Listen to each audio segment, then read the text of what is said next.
Hello students, SV academy Rawla के online platform पर आप सभी का बहुत बहुत स्वागत है। आज हम पढ़ेंगे कक्षा 12 की अनिवार्य हिंदी पुस्तक पीयूष प्रवाह का लेसन नंबर 6, जो कि संकलित है राजस्थान के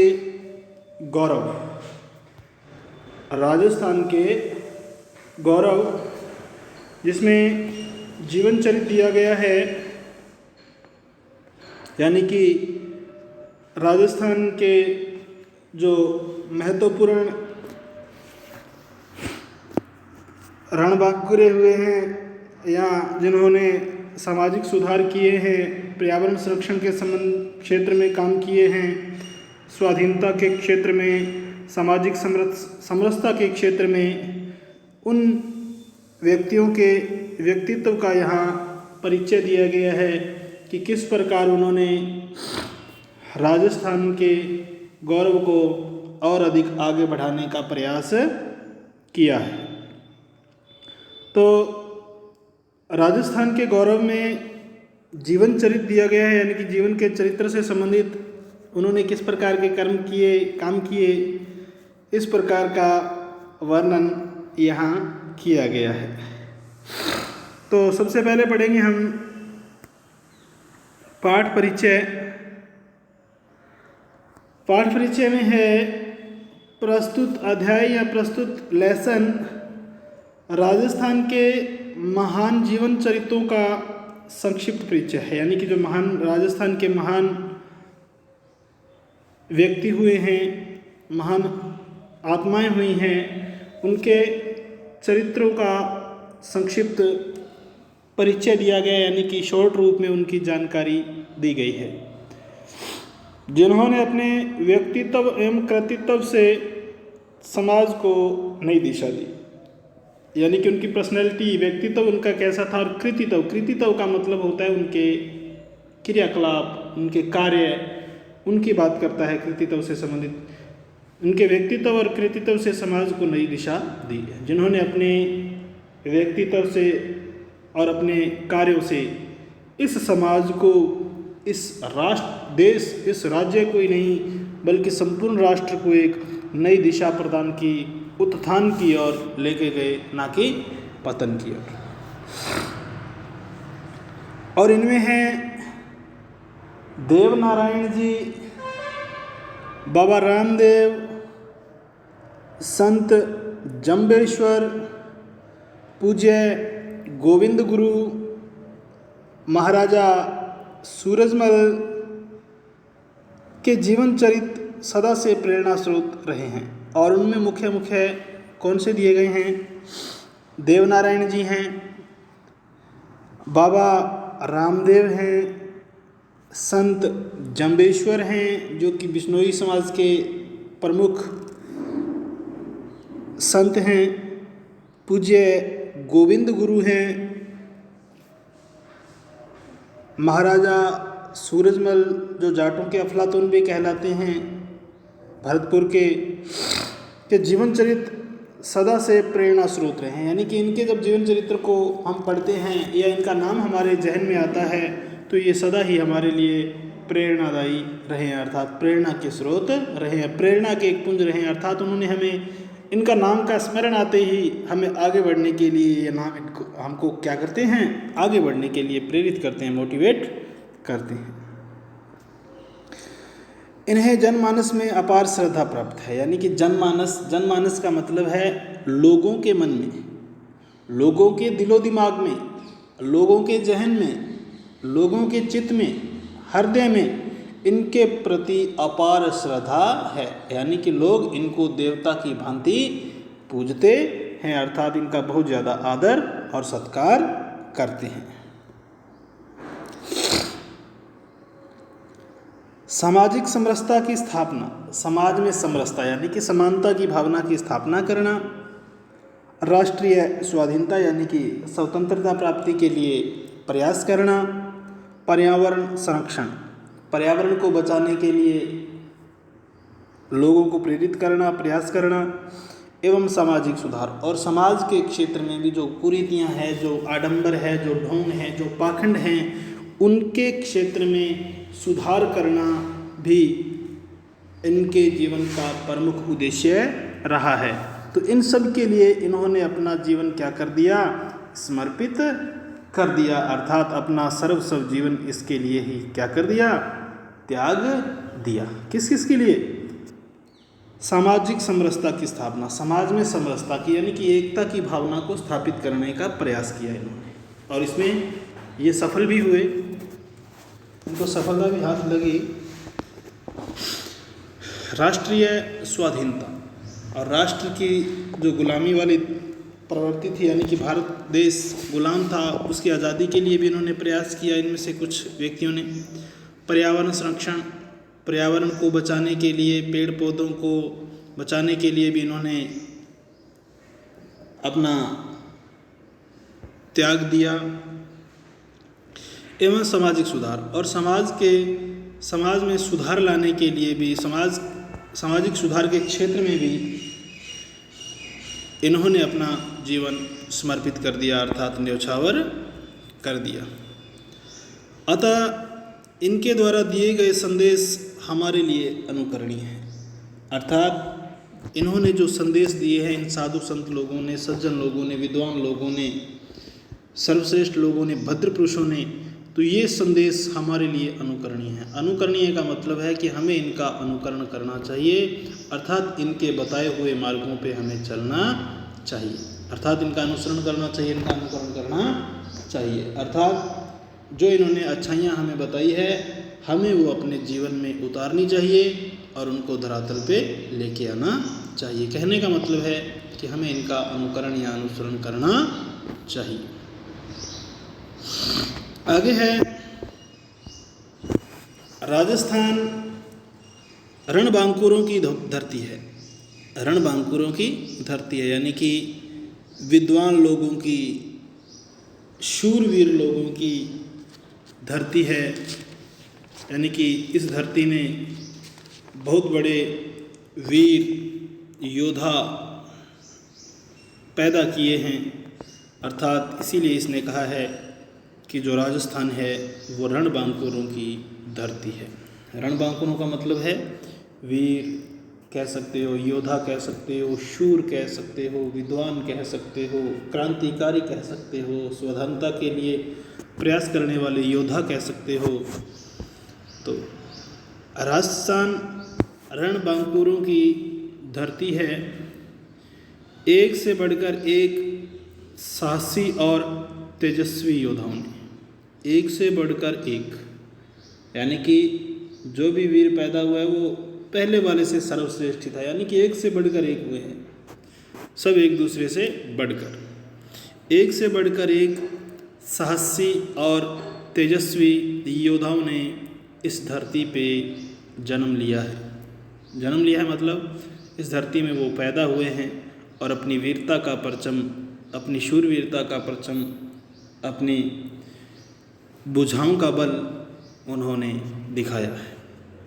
रणभूमि में जिनके रौद्र रूप को देखकर शत्रुओं में भय व्याप्त हो जाता था, रणभूमि यानी कि युद्ध भूमि, संग्राम में, युद्ध भूमि में जिनके रौद्र रूप को देखकर, जिनके शक्तिशाली रूप को देखकर, उनके गुस्से वाले रूप को देखकर, उनके त्याग वाले रूप को देखकर, उनके बलिदान वाले रूप को देखकर, उनके सर्वस्व त्याग वाली भावना को देखकर शत्रुओं में, दुश्मनों में भय व्याप्त हो जाता था। यानी कि शत्रु उनके इस रूप को देखकर क्या हो जाते थे, डर जाते थे, सहम जाते थे।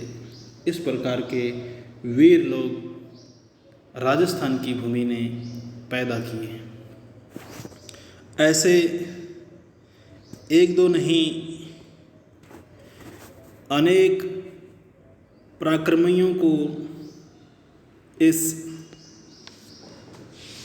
वीर प्रसूता भूमि यानी कि वीरों को जन्म देने वाली भूमि। वीर प्रसूता का मतलब होता है वीरों को जन्म देने वाली।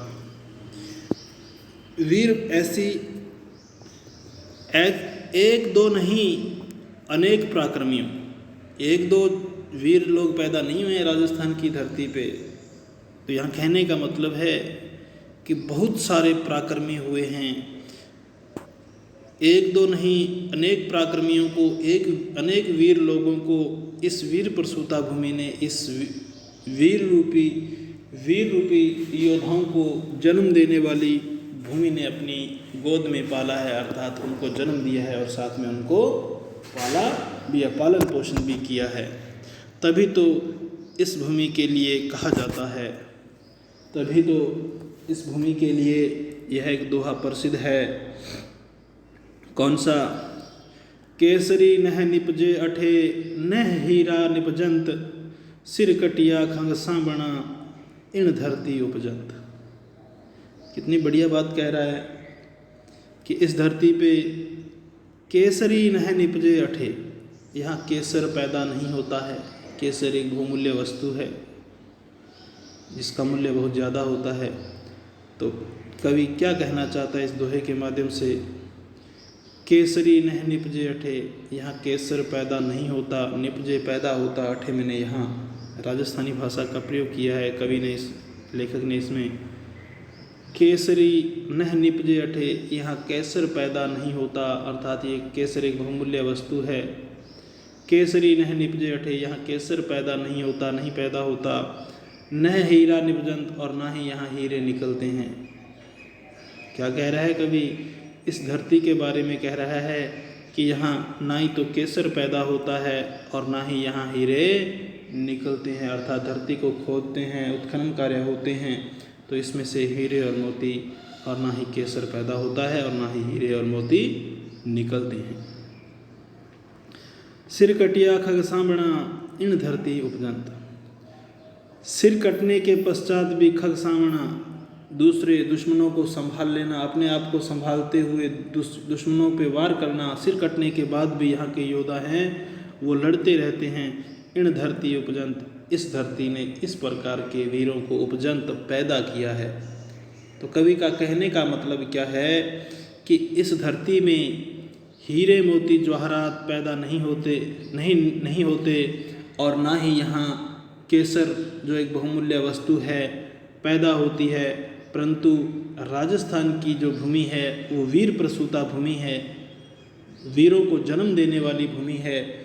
इस धरती में बहुत से वीर पैदा किए हैं, ऐसे वीर जो सिर कटने के बावजूद भी शत्रुओं से लोहा लेते रहे हैं, शत्रुओं को नाकों चने चबवाते रहे हैं। इस प्रकार ऐसे वीर लोगों को इस धरती ने जन्म दिया है, इस प्रकार के वीर लोगों को इस धरती ने उपजा है, पैदा किया है।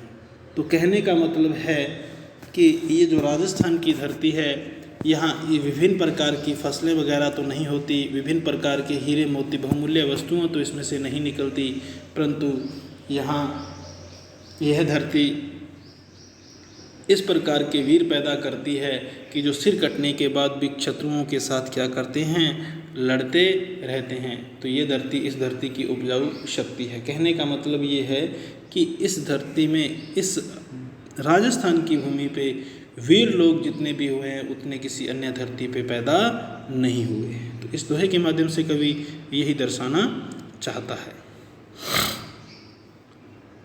तो क्या कह रहे हैं नीचे, इसका सरलार्थ भी दिया गया है। भी इस धरती पर न तो केसर पैदा होती है और न हीरों की खानें हैं। क्या कह रहे हैं लेखक? इस धरती पे न तो केसर पैदा होती है और न ही हीरों की खानें हैं, और न ही हीरों की खानें हैं। यहाँ तो ऐसे वीर जन्मते हैं जो सिर कट जाने पर भी लड़ते रहते हैं। ये धरती तो इस प्रकार के वीरों को पैदा करने वाली है, इस प्रकार के वीरों को जन्म देने वाली है जो सिर कट जाने के बावजूद भी अपनी भारत भूमि की, राष्ट्र भूमि की, राजस्थान की भूमि की रक्षा के लिए सिर कट जाने के बाद भी क्या करते हैं, लड़ते रहते हैं, अर्थात शत्रुओं से मुकाबला करते रहते हैं। इस धरती ने जुझारों के समान ही त्यागी, तपस्वी और भक्त भी उत्पन्न किए हैं। तो इस धरती ने यहाँ वीर ही पैदा नहीं किए, योद्धा ही पैदा नहीं किए, इसके साथ साथ त्यागी, तपस्वी यानी कि तप करने वाले, योग साधना करने वाले, भक्ति करने वाले, साधु लोगों को, सज्जन लोगों को, सर्वश्रेष्ठ लोगों को भी पैदा किया है, उत्पन्न किया है। हमारे देश में उच्च स्तर के योगी और रणभूमि में वीर गति पाने वाले योद्धा दोनों को ही मोक्ष का अधिकारी माना गया है। अब हमारे देश में किस प्रकार के लोगों को मोक्ष का अधिकारी माना गया है?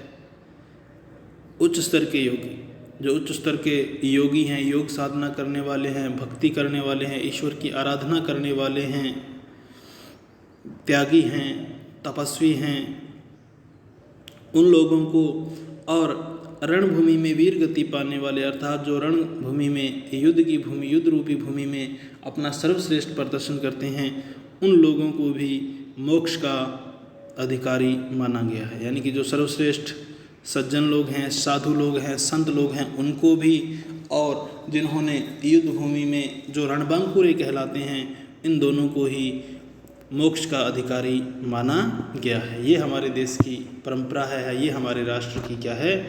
परंपरा है, एक रिवाज है।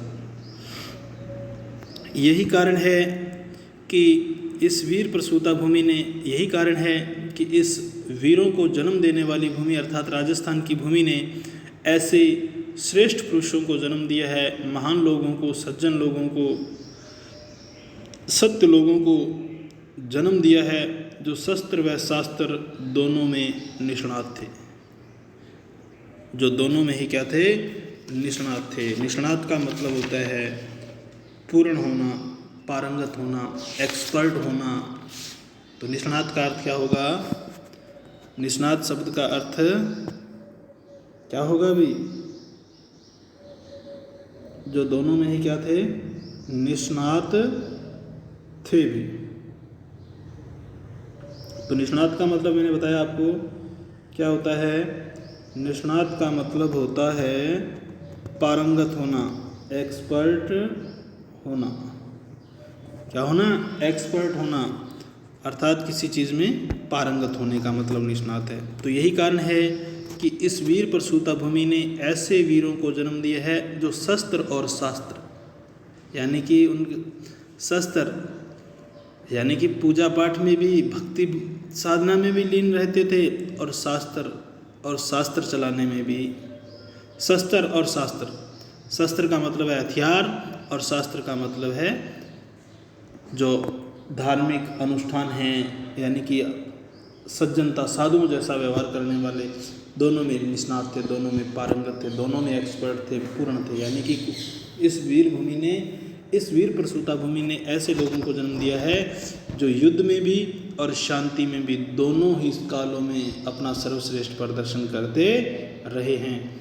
एक और तलवार के धनी तो दूसरी ओर पहुँचे हुए सिद्ध भी थे। एक तरफ तो वो क्या थे? तलवार के धनी थे, अर्थात युद्ध भूमि में भी अपने हाथ दिखाते थे, अपना वर्चस्व रखते थे, अपना अधिकार रखते थे, अर्थात खूब अच्छा प्रदर्शन करते थे। और दूसरी ओर पहुँचे हुए सिद्ध भी थे, सज्जन भी थे, संत भी थे, योगी भी थे, साधक भी थे।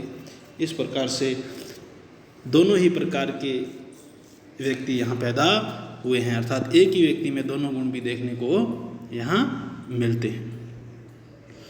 अपनी सिद्धियों और शूरता का उपयोग जिन्होंने अन्याय का प्रतिकार करने, यानी कि